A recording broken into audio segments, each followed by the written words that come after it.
Isang mapagpalang araw po mga kapatid at muli tayong mag-aaral ng salita ng Diyos. At ang salita ng Diyos natin ko pag-aaralan, natin po ito kukunin sa libro ni Propeta Jeremiah, Kabanata Siyam, talata 23 hanggang 24. Ang sabi po dito, sinasabi ni Yahweh, huwag ipagambog ng pantas ang kanyang karunungan o ang lakas na taglay niya, ni nang mariwasa ang kanyang kayamanan. Kung may ibig magmalaki, ang ipagmalaki niya ay ang pagkakilala't pagkaunawa sa akin. Sapagkat ako, si Yahweh, ang gumagawa ng kabutihan, katarungan at katwiran sa sanlibutan. Ito ang mga bagay na ibig ko. Ako, si Yahweh, ang nagsasabi nito. Sabi po sa NIV, translation, sabi dito, this is what the Lord says. Let not the wise boast of their wisdom, or the strong boast of their strength, or the rich boast of their riches. But let the one who boast about this, that they have the understanding to know me, that I am the Lord who exercises kindness, justice, and righteousness on earth. For in this I delight, declares the Lord.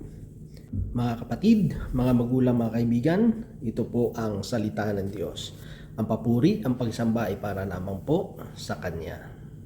Dito mga kapatid ay pinapabot sa atin ng Diyos yung mga bagay na dapat nating ipagmalaki.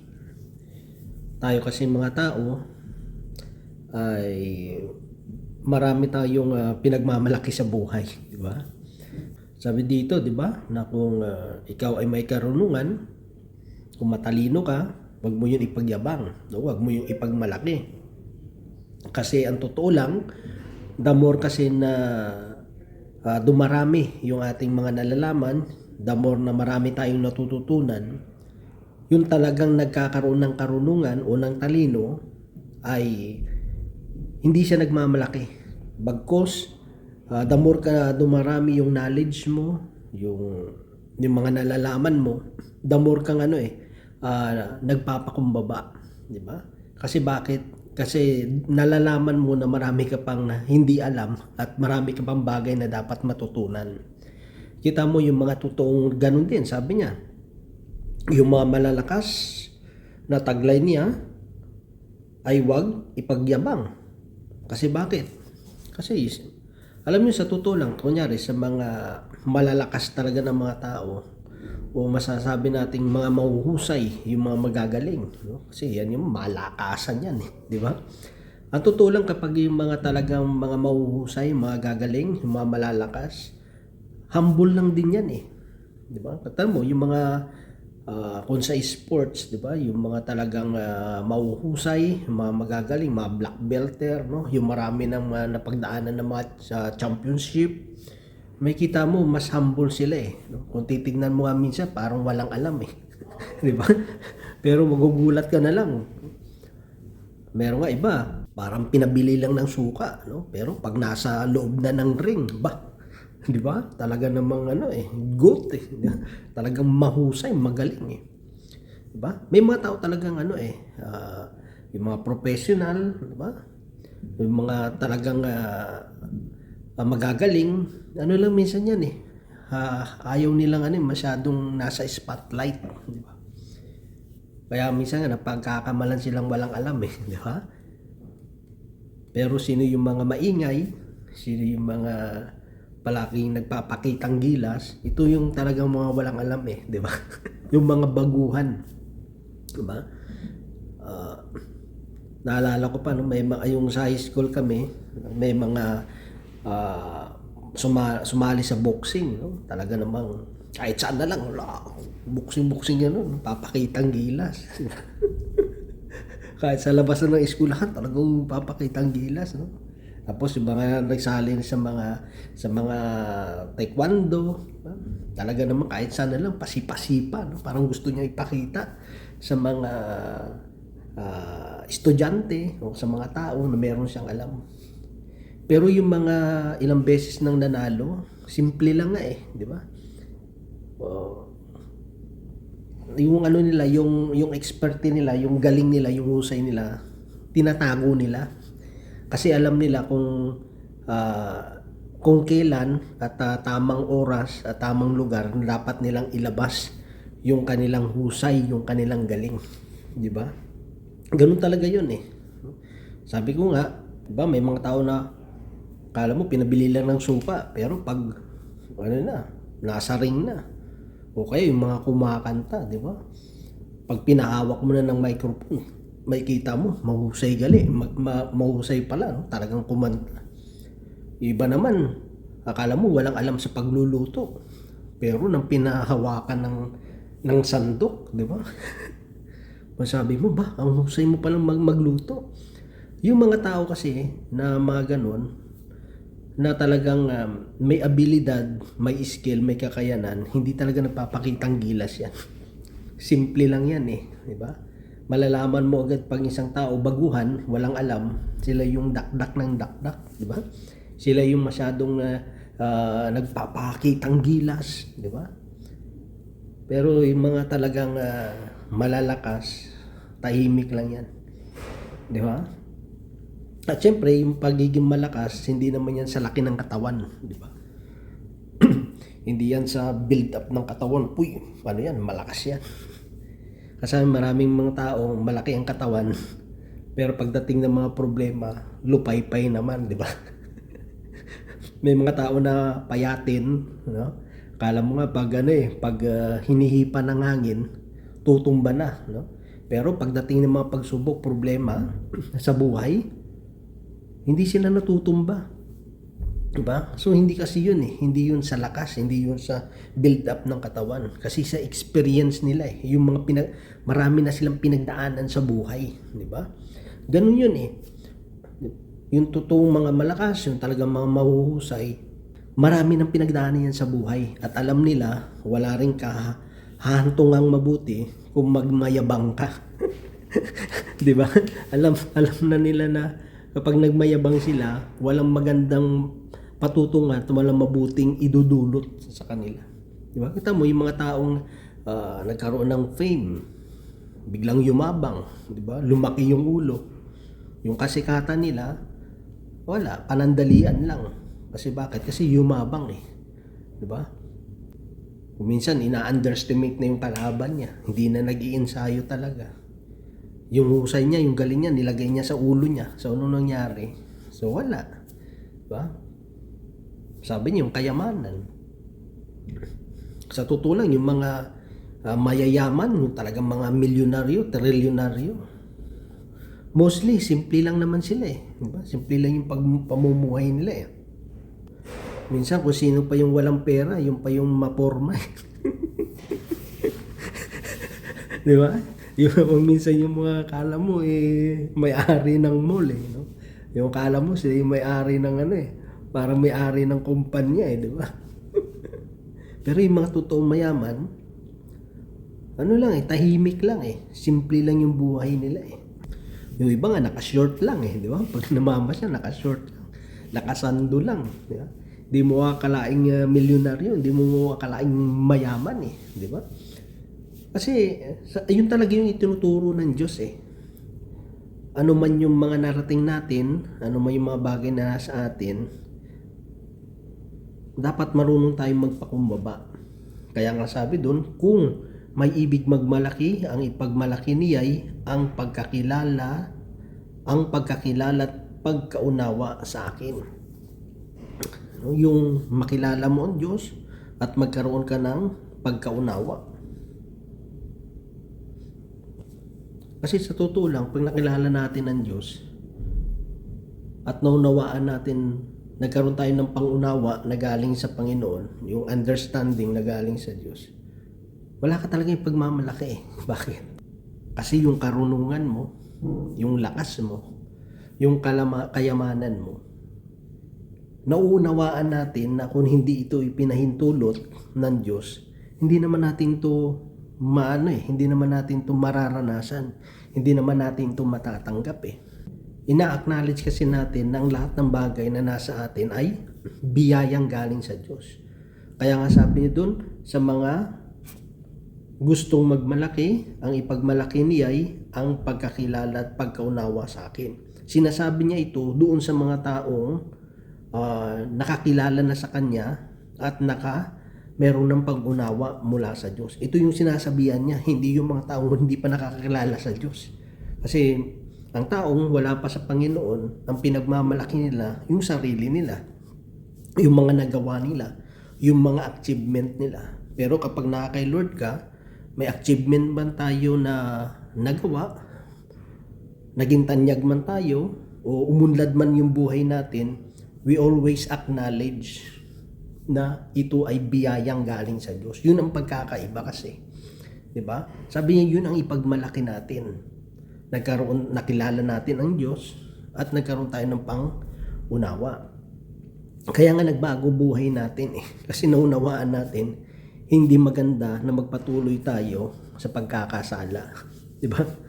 Na hindi maganda na manatili tayo na gumagawa ng hindi tama sa harapan ng Panginoon. Kasi doon natin naunawaan 'di ba?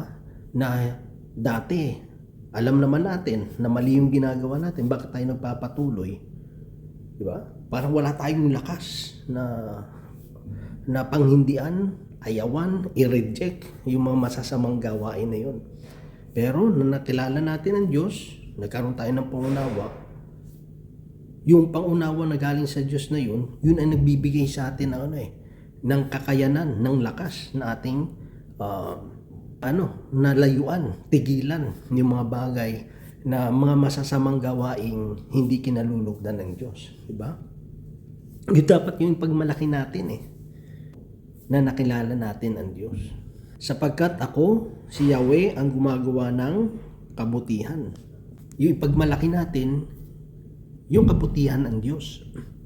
Yung pagmalaki natin, yung kabutihan ng Diyos na ginawa sa buhay natin. Di ba? Kung paano tayo nagbago yung buhay natin, paano tayo pinagpala, paano tayo ginabayan, no? Ano man yung mga bagay na nangyari sa buhay natin, ang palagi nating itinataas yung kabutihan ng Diyos. 'Di ba?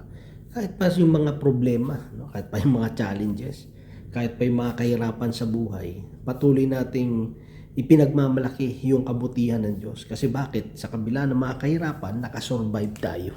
'Di ba? Napagtagumpayan natin yung mga challenges, yung mga pagsubok na dumarating sa buhay natin.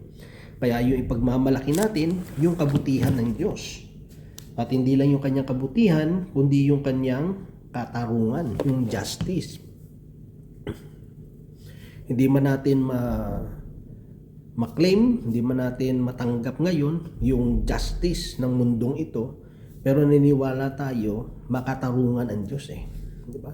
Makatarungan ang Panginoon. Alam ng Diyos, mga kapatid, yung darating ang time na ating makakamtan yung nararapat na para sa atin. Yung katarungan na hinihingi ng bawat isa sa atin. Di ba? Minsan, siyempre, may mga tao minsan na inaalipusta yung kapwa nila dahil meron silang kapangyarihan, tinatakot yung kapwa nila. Pero darating din ang time, yung kapangyarihan ng tao sa mundong ito, may hangganan. Yan. Di ba? Kung sa atin pa, hindi sa lahat ng panahon nasa ibabaw ka. Bilog ang mundo, sabi nga. Nung darating yung justice Di ba? Kasi alam naman natin sa mundong ito, nandun yung injustice Diba? Pag ang tao minsan nasa kapangyarihan, sila yung nasa posisyon, merong kayamanan, merong kasikatan. Minsan sila yung parang nagiging boses, parang sila yung nagiging tama. 'Di ba? Kasi walang nakakalaban walang gustong lumaban sa kanila kasi nga bakit? Kasi natatakot ang tao dahil wala silang kakayanan, wala silang kapangyarihan. Pero sabi nga, hindi sa lahat ng panahon nandyan yung kapangyarihan nila, nandyan yung posisyon nila. Darating pa rin ang time, yung justice ay makakamit na bawat isa. Diba? Kaya nga nandun palagi tayo, nananalangin, patuloy tayong umaasa, patuloy tayong nagtitiwala sa Panginoon na yung katarungan ating itong makakamtan. No? Sa tamang panahon, sa tamang oras, talagang magaganap at hindi pa hintulutan ng Diyos na hindi magpangibabaw, hindi mag-prevail yung justice, di ba? At yung sabi doon, yung kanyang katwiran sa sanlibutan, yung kanyang righteousness. Makatwiran ang Diyos, mga kapatid. Pag sinabi natin katwiran, yung righteousness ng Panginoon, ano man yung nangyayari sa buhay natin, ano man yung pinagdaraanan natin, may purpose ang Diyos Diba? May plano ang Panginoon. At makatwiran ang Diyos, mga kapatid. Kahit nga sa mga pagsubok ng buhay, diba? Hindi niya ipahihintulot na tayo ay subukin ng sobra pa sa ating kakayanan. So, ang Diyos makatwiran sa mga ganong sitwasyon. At tayo bilang mga naglilingkod sa Panginoon, dapat nandun din, namumuhay tayo sa righteousness ng Diyos. Sa pamamagitan ng ating Panginoong Yesus Kristo, sa pamamagitan ng ating pananampalataya sa Kanya, ay dapat tayo rin ay maging makatwiran, di ba? Sa kapwa natin, sa pagtungo rin natin sa kapwa-tao natin. Hindi tayo nandadaya, hindi tayo gumagawa ng masama, hindi tayo naninira ng kapwa natin. Kung may posisyon tayo, hindi tayo nagiging bias, no? Hindi tayo yung nagpapabor sa iba, di ba? Kundi yung patas yung tingin natin, di ba? Yung pagiging makatwiran. Kung sino may kasalanan, yun ang dapat na managot, di ba? Hindi dahil mas malakas sa yung kaibigan mo sa iyo, mas malakas sa iyo, yun ang pakikinggan mo. So hindi naman makatwiran yun, no? Hindi naman makatarungan yun, mga kapatid. So dito, sabi ng Panginoon, ito ang bagay na ibig ko.